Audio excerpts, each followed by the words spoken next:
distantes 50 anos uma da outra, mostram o que é a arquitetura.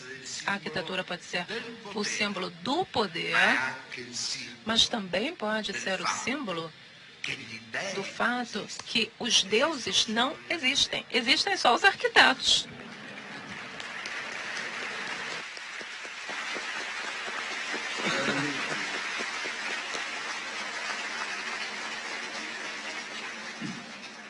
Bem, caríssimos amigos, nós estamos nos aproximando do final. Quantos minutos? Mais? 5. Tá bem, e tem uma série de perguntas que chegaram, eu vou fazê-las. E aí devolvo a palavra para que a gente encerre comentando-as de uma vez, né? A primeira chegou pelo site da CPFL Cultura. Essa pergunta vem do internauta Daniel, que pergunta se ainda vale a oposição entre a funcionalidade e a monumentalidade. Bom, e depois que ele fez essa pergunta, acho que esse assunto foi comentado aqui. De qualquer maneira, fica a pergunta. Tem uma pergunta que acho que é uma crítica ao mediador, eu vou ler, é a seguinte: a palavra esquerda na política se perdeu. Agora você vem falar em arquitetura de esquerda. O que é isso? Então, eu vou aproveitar e responder logo antes de ler as outras, porque essa acho que é muito interessante. Eu não acho que a palavra esquerda na política se perdeu. Discordo dessa afirmação. Eu acho que a palavra esquerda na política é cada vez mais necessária. E, diante disso, então, o que seria uma arquitetura de esquerda? Muito bem. Acho que uma arquitetura de esquerda, uma arquitetura política, é uma arquitetura como essa que foi explicitada pelo arquiteto Paulo Mendes da Rocha. Uma arquitetura que não quer exibir edifícios pela sua graciosidade monumental, isolada, individual, e sim que pensa a cidade pela monumentalidade da cidade, como uma rede infraestrutural ligada à natureza, como potencialização pedagógica, como educação.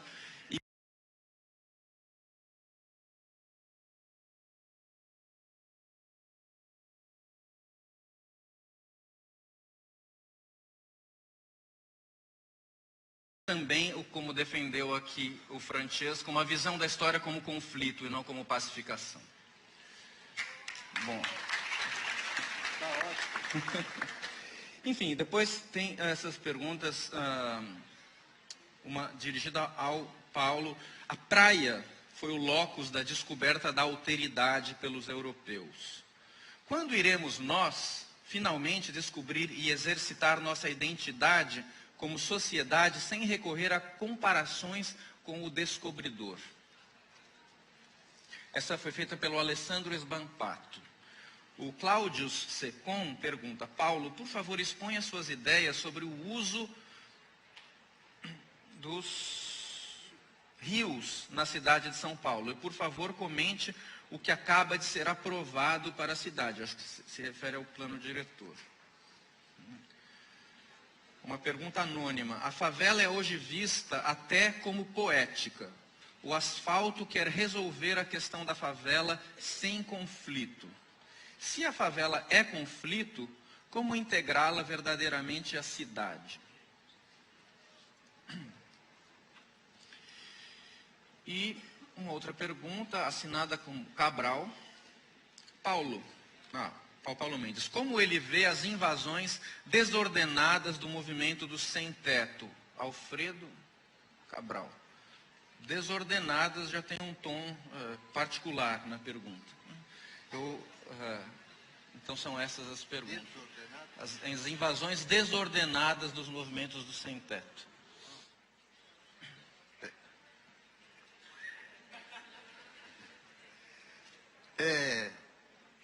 Eu não sei responder nenhuma dessas perguntas.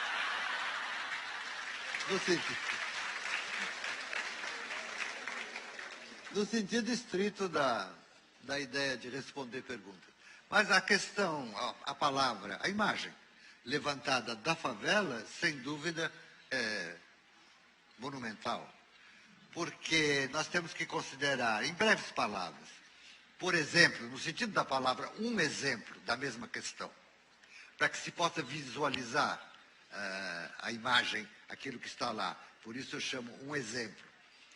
A urbanização violentíssima, no sentido de rapidíssima, verticalização de bairros como Copacabana, no Rio de Janeiro, etc., etc., que todo mundo viu, fez com que aparecessem as favelas nos morros logo ali atrás, por algumas razões, muito interessantes de considerar do ponto de vista da inteligência humana, ou da intriga humana, ou das forças que fazem a cidade. Uma delas é a conivência daqueles que iam habitar aqueles apartamentos, que muito desejavam, porque estavam em frente ao mar, de que sem babá para as crianças, porteiro, quem limpasse o lixo, sem a senzala, aquilo não seria possível. E permitiu-se as favelas.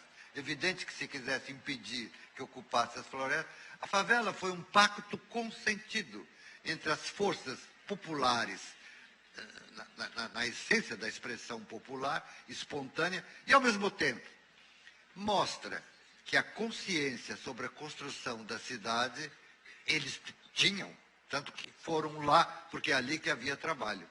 Isso foi um pacto. E é muito interessante considerar esse fato. Tanto que assim, num colóquio, talvez não com essa monumentalidade, mas numa conversa entre nós, digamos. Suponha, como se aqui fosse fraturado em N botequins, se tivéssemos 3 ou 4 de nós conversando. As favelas entre nós, porque existem no mundo inteiro. Eu vi favelas do trem, que passou por subúrbios, numa viagem que fiz entre Kassel e Berlim.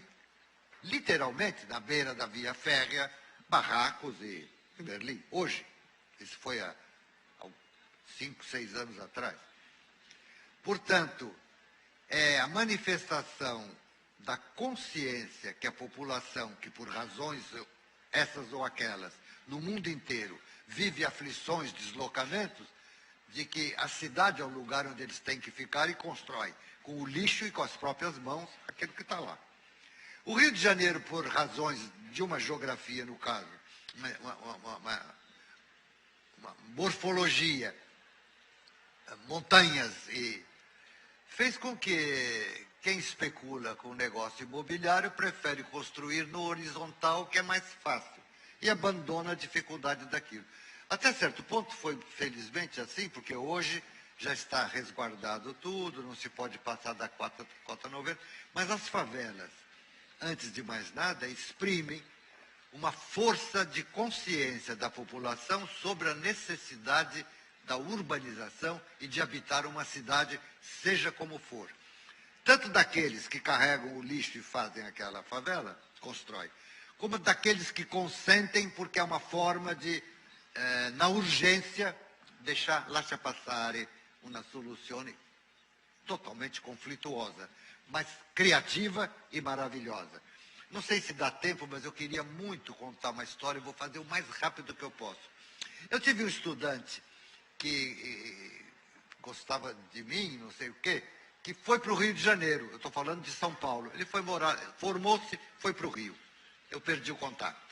Um dia, convidado para uma escola do Rio para fazer uma conferência, esse menino foi lá me procurar, assistiu a conferência e me procurou depois e disse: você vai embora na ponte aérea, não tem umas 2 horas, eu quero te mostrar uma coisa, porque eu estou aqui no Rio de Janeiro trabalhando no serviço de favela, de reurbanização de favela, e tem uma coisa que eu quero te mostrar. E eu fui, e ele queria me mostrar o seguinte: uma velhinha, como se diz, que morava sozinha numa casinha. A favela possui pedreiros, operários, se ajudam. Ela pediu ajuda de um construtor, de um mestre de obra que habitava a favela, e ele fez o que ela estava pedindo. Ela tinha visto num terreno baldio uma geladeira Consul vermelha, e com aquele brasãozinho, que é uma coroa dourada, na porta. E ela pediu a ele que ela queria que botasse a porta da geladeira vermelha com a coroa dourada como entrada da casa dela. E ele reduziu o sócolo da porta, tudo, corrigiu a porta para não ficar trancada, a fechadura. E a porta de entrada do minúsculo barraco, do minúsculo barraco da casa dessa senhora, por projeto dela, com o lixo da cidade, era vermelha esmaltada, como uma...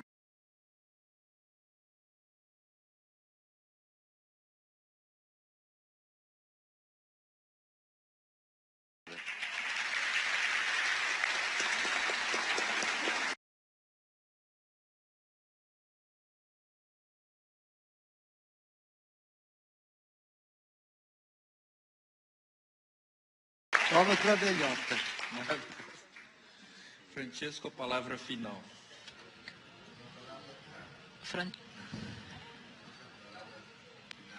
Uma palavra final, não, é difícil. Ele tem histórias tão bonitas, não é? Eu já disse, é difícil. E ele tem razão, sim. Se vocês forem para Nova York, vocês verão um pedacinho de Nova York que é igual a todos os pedacinhos de grandes cidades que nós vivemos. Prada, Gucci, Louis Vuitton, etc. Mas é um espaço pequeno. Todo o resto são enormes favelas. E é muito mais dramático ali. Muito mais. As favelas são parte da nossa vida, são parte da nossa cidade. E Paulo tem razão.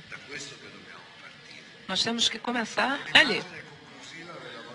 Uma imagem de Veneza, e a comparação Veneza-Paraty, eu gostaria de deixar para vocês agora. Hoje, passeando com o Paulo, hoje de manhã, junto com a Helena, Rui, o Paulo me mostrou, então, o campanário de uma igreja, onde tem um galo, se não me engano, não é? E ele disse, olha só o galo. Ele vai, se move segundo a direção do vento e mostra qual é o vento bom. Em Veneza, talvez no espaço urbano mais monumental que exista, que é aquela bacia de San Marco, entre o Palácio Ducale, a Piazza San Marco, existe ali uma torre. Em cima dessa torre não tem um galo, tem um anjo. Mas o anjo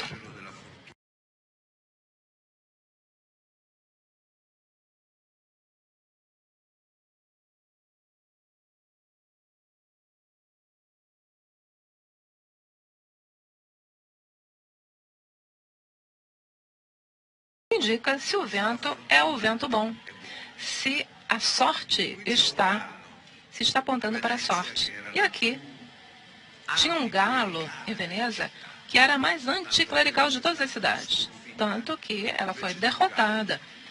E ao invés de um galo, colocamos um anjo. Olha só.